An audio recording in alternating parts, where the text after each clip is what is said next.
Bhubaneswar music circle पक्षर आयोजित 3 दिनिया संगीत उत्सव समर्पणर द्वितीय दिन में सुफी और निर्गुण भजनर सुर में मंत्रमुग्ध हेले संगीत प्रेमी। ଏହି ଅବସରରେ ପ୍ରସିଦ୍ଧ କଳାକାରମାନେ ତାଙ୍କ ସଙ୍ଗୀତ ପ୍ରସ୍ତୁତି ଦ୍ୱାରା ଦର୍ଶକମାନଙ୍କୁ ମୋହିତ କରିଥିଲେ। ଭୁବନେଶ୍ୱର ମ୍ୟୁଜିକ୍ ସର୍କଲ ପକ୍ଷରୁ ଆୟୋଜିତ 3 ଦିନିଆ ଉତ୍ସବ ସମର୍ପଣର ଦ୍ୱିତୀୟ ଦିନରେ କଟକର ବିଦୁଷୀ ରାକ୍ଷୀ ସେନ, ରବୀନ୍ଦ୍ରନାଥ ଠାକୁର, ଗୁରୁ ଅତୁଲ ପ୍ରସାଦ ଓ କାଜୀ ନଜରୁଲ ଇସଲାମଙ୍କ ରଚନା ଆଧାରିତ ସଙ୍ଗୀତ ପ୍ରସ୍ତୁତ କରିଥିଲେ। ରବୀନ୍ଦ୍ର ସଙ୍ଗୀତର ଗଭୀରତା ଓ ଭାରତୀୟ ଶାସ୍ତ୍ରୀୟ ସଙ୍ଗୀତର ପରମ୍ପରାକୁ ନିଜ କଣ୍ଠରେ ଅଭିବ୍ୟକ୍ତ କରି ରାକ୍ଷୀ ସେନ ଦର୍ଶକଙ୍କ ମନ ଜିତିଥିଲେ। ସେ ରବୀନ୍ଦ୍ର ସଙ୍ଗୀତ ଓ ଶାସ୍ତ୍ରୀୟ କଣ୍ଠ ସଙ୍ଗୀତରେ ପ୍ରଭାକର ଓ ବିଶାରଦ ଡିଗ୍ରୀ ହାସଲ କରି ସ୍ୱର୍ଣ୍ଣ ପଦକ ଜିତିଛନ୍ତି। ତାଙ୍କୁ ସହଯୋଗ କରିଥିଲେ ଅଗ୍ନିତ୍ରା ସେନ ଓ କାନିନିକା ଚକ୍ରବର୍ତ୍ତୀ ଗାୟନରେ, ଦୁଷ୍ମନ୍ତ କୁମାର ପରିଡ଼ା ତବଲାରେ, ବୁଧନାଥ ସ୍ୱାଇଁ ପଖୋଜରେ ଓ ଚନ୍ଦ୍ରକାନ୍ତ ତ୍ରିପାଠୀ କିବୋର୍ଡରେ।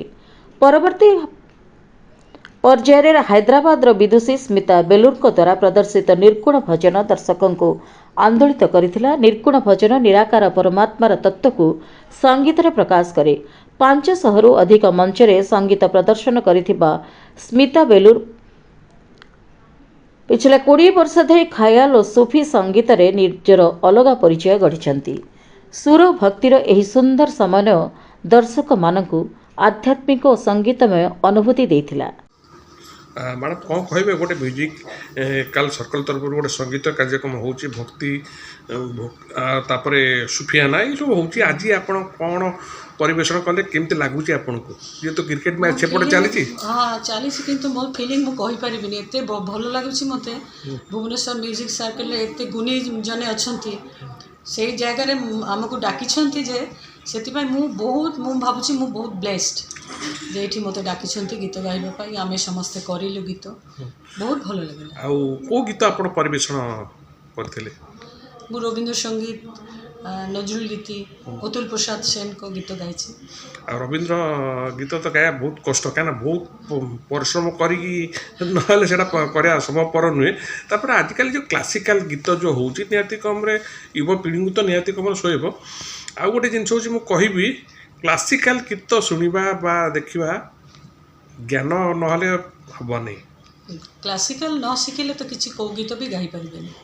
क्लासिकल शिखा निहाती दरकार भल भाव में माने बेस केते वर्ष 10, 15, 20 जेते माने जेतिकी लाइफ थिबो सेतिकी वर्ष शिखिबा को किसी असुविधा नहीं। क्लासिकल शिखिला पड़े सब गीत गाई पारे ना को गीत गाइबा को असुविधा।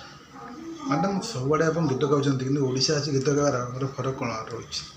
मुझे अच्छी मो बाहाघर पर मुझे अच्छी हाँ बहुत वर्ष हो गला बहुत लड़ाई बहुत ये करके गीत आम चलाऊँगी हाँ तो आज मुझे आसला मत माने मु बहुत माने ब्लेस्ड फील करुँच मत बहुत बढ़िया लगुच माने भुवनेश्वर म्यूजिक सर्कल ना अच्छी बहुत आज ये बहुत गुणीजन भी अच्छा बहुत बहुत गुणीजन अच्छा तो ये आसिक गीत गाई पारिबाटा माने मत लगुच मोर माने आनंदित आनंदित आ श्रोता श्रोता जो माने जहाँ भी जति अच्छी से श्रोता मान कोट देखिक आपको केमती लगे ना कि खराब लगे जे ना किसी जमा खराब लगे नहीं।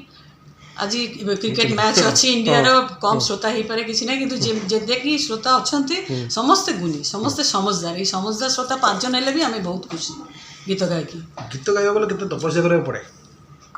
तपस्या ना साधना तो दरकार ना कि कौ जिनिस भी कर कौन साधना आपण कले एते गीत साधना माने रिवाज प्रैक्टिस जे गीतटा जेमती गाइबा कथा सेमती भाव में गाइबा आम छोटू 4-5 वर्ष आम गीत शिखा आरंभ कर क्लासिकल रविंद्र संगीत भजन एवरीथिंग नजरुल गीति आम बेंगल में पंचकवि अच्छा माने थिले एने भी अच्छा से माने तो अमर रविंद्रनाथ नजरुल इस्लाम अतुल प्रसाद सेन रजनीकांत सेन एंड द्विजेंद्र लाल राय ये पंचकवि गीत भी आम शिखी क्लासिकल भी शिखी तपस्या माने सब जिनिसर तपस्या दरकार। गुरु कि मो गुरु होचंती क्लासिकल राजेंद्र लाल बंदोपाध्याय रविंद्र संगीत गुरु होचंती सलिल चंद्र घोष गीत से रविंद्र संगीत गुरु जे रविंद्रनाथ पाखे बसिकी से गीत शिखिंट गीत गाइबा गले कंठ आना गले कौन कौन खाई आप करते माने कंठरा केमती आसे? कंठ तो किसी तो आसे ऊपर ଆଉ ନିଜକୁ ତ ରଖିବାକୁ ପଡ଼ିବ ନା। ଆମେ ସ୍ତ୍ରୀ ଲୋକ ଆମର ଘର କାମ ବି ଥାଏ, ସବୁ କାମ ସାରିକି ତାପରେ ଲାଷ୍ଟରେ ଯାଇକି ଆମେ ଗୀତ ଗାଇବାକୁ ବସେ। ତ ରେୱାଜଟା ଦରକାର, ଟିକେ ଗଲାଟା ଟିକେ ସାବଧାନରେ ରଖିବା ବି ଦରକାର।